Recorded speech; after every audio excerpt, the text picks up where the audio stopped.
Muy buenas tardes, les saluda el abogado Andrés Vera Pinto, profesor de la Universidad Metropolitana. En primer término, le doy muchas gracias a la Corporación López Valencia por la deferencia que ha tenido para conmigo en este Congreso de Derecho Penal, Derecho Constitucional y Medicina Legal mediante esta conferencia virtual. Un poco como siempre, animarlos a el estudio y el desarrollo de la ciencia del derecho.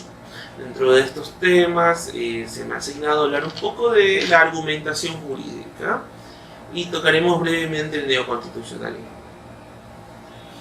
Entrando en materia, pongamos claro qué es esto de la argumentación jurídica. Si usted hoy coge una malla de cualquier facultad de derecho, va a encontrar la materia. Pero si usted hace 10 años coge la misma malla, sencillamente no la va a encontrar. Entonces parece que es algo que se está poniendo de moda, y no es ni de moda ni es algo nuevo, es más que todo un enfoque que se está realzando basado en las nuevas filosofías del derecho.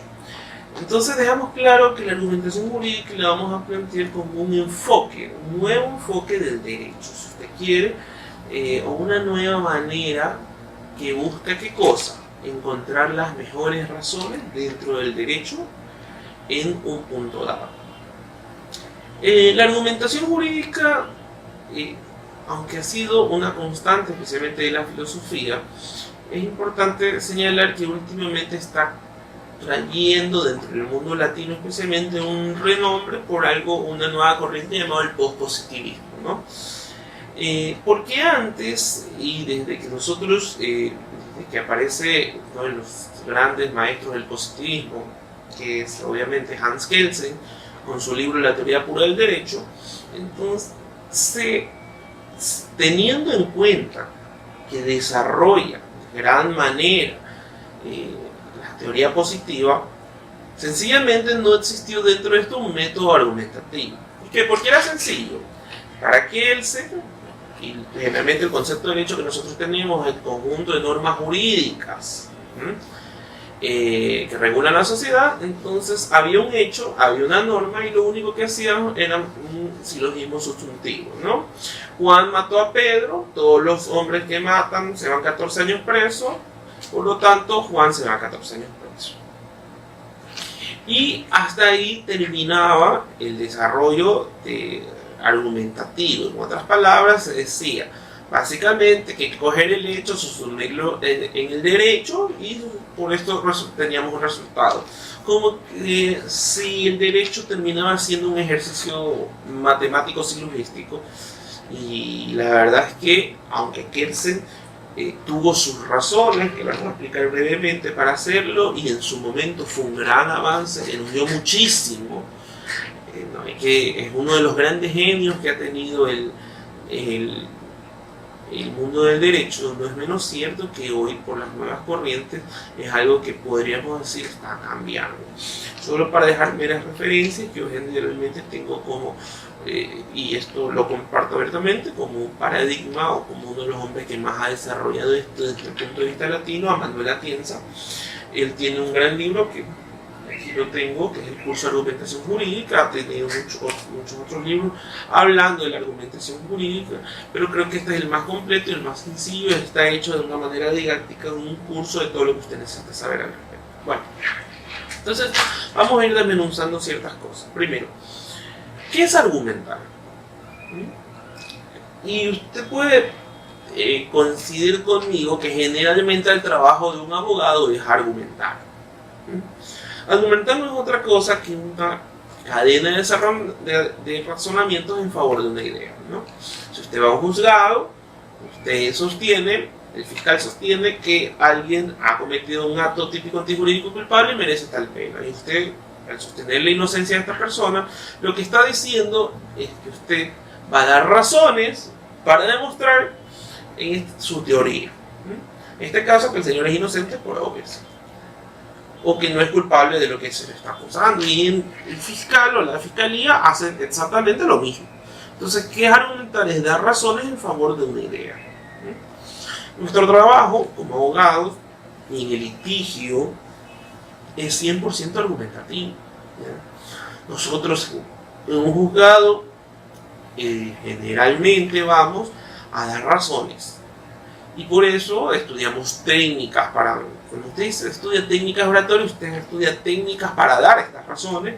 Cuando usted estudia, dice, voy a estudiar un caso. Realmente lo que usted va a hacer es analizarlo y extraer las razones que sirvan para hacer prevalecer su posición frente al juez, ¿no?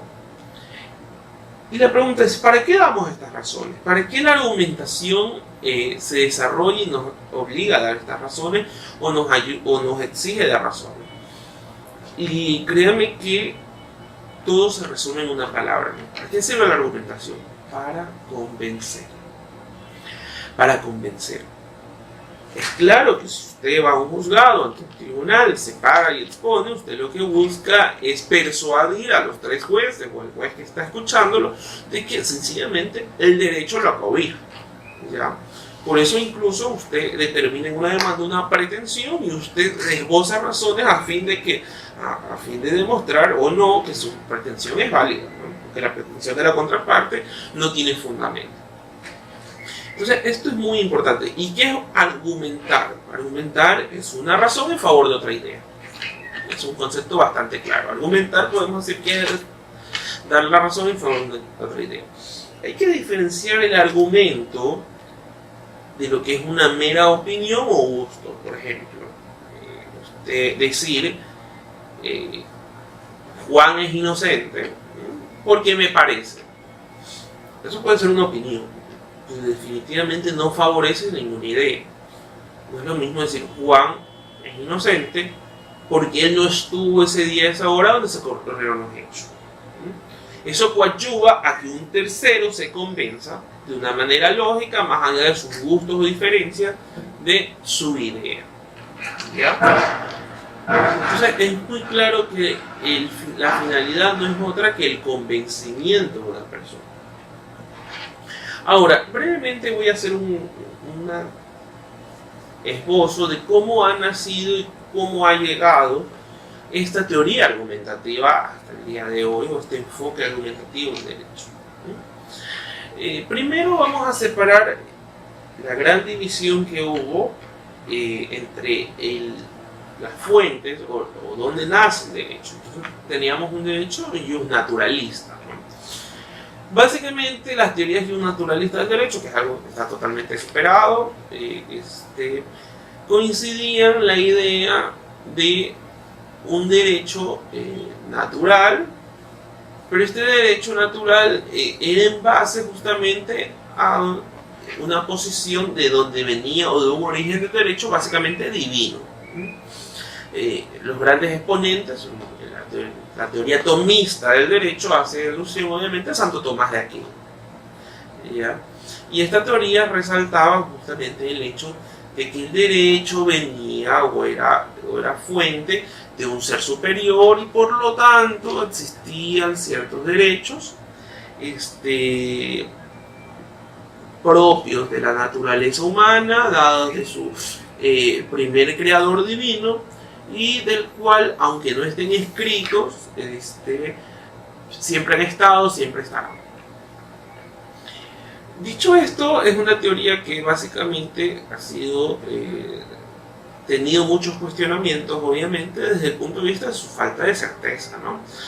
De cierto tipo de valores como la justicia o la igualdad, que pueden ser definidos, sí, pero también va a tener en cuenta mucho de quién define. En otras palabras, el problema siempre ha sido su inexactitud, ¿no?